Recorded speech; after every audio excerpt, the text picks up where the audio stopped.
Hey guys, Thomas Innovative Mind. And if you notice, we do not have the green check mark, which would normally be up there. If we look at the system and zoom in,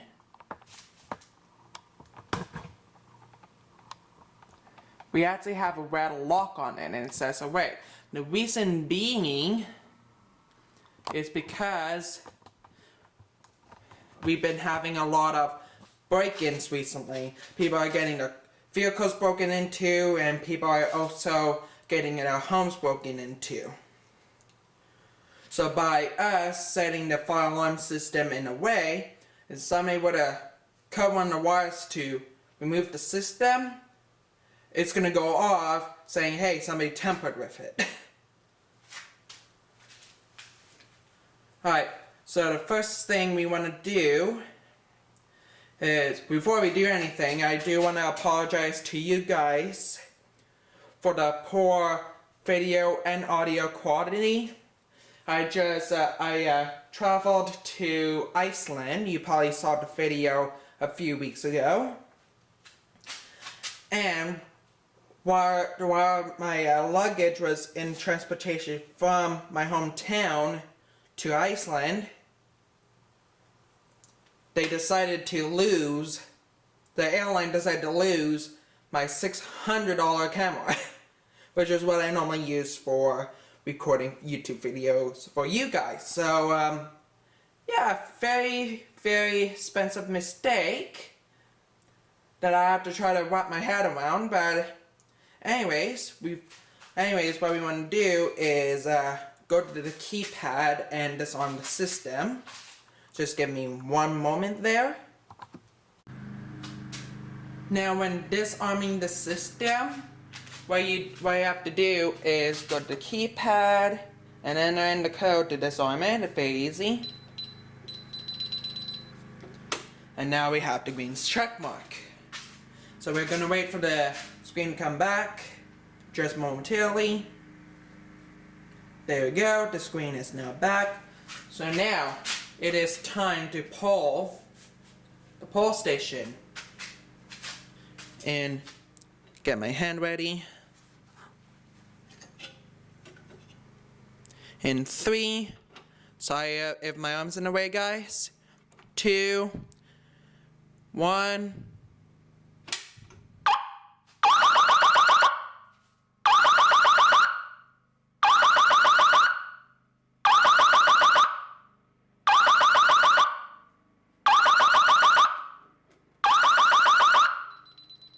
And we have to turn that off before the neighbors gets very upset, because this is being filmed in a garage.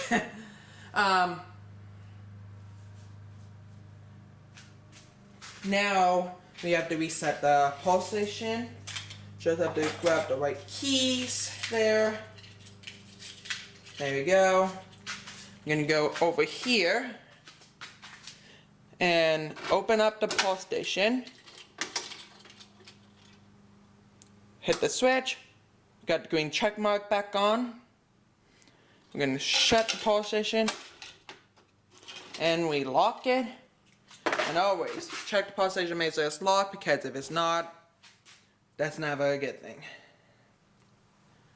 Now we gotta arm and disarm the system now.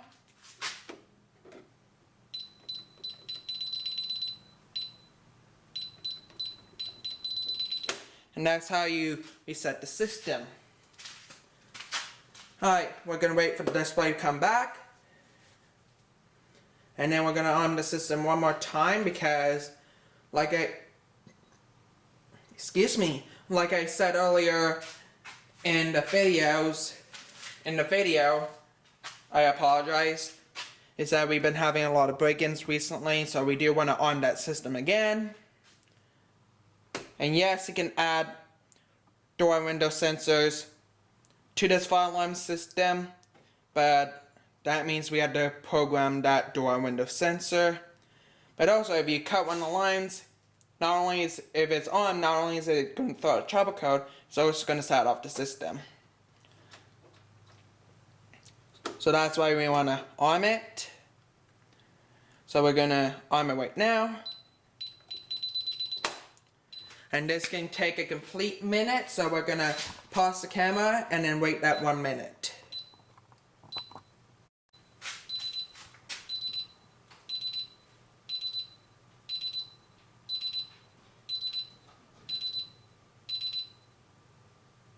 The system is now on. We're gonna wait for that time to come back.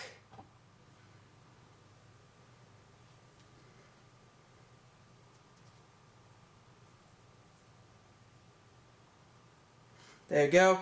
Now the system test is done by the control panel here. This control panel is a 1616 DSC control panel.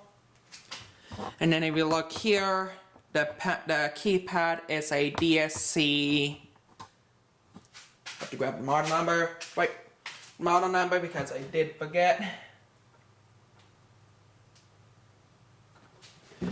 Yeah, the control panel is a DSC PK5501.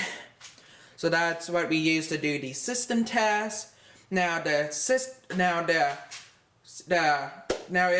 a bugger alarm system, but how I got it to work as a fire alarm system is that after I wired up the pulse station right here, when I programmed the pulse station into the control panel, which is up here,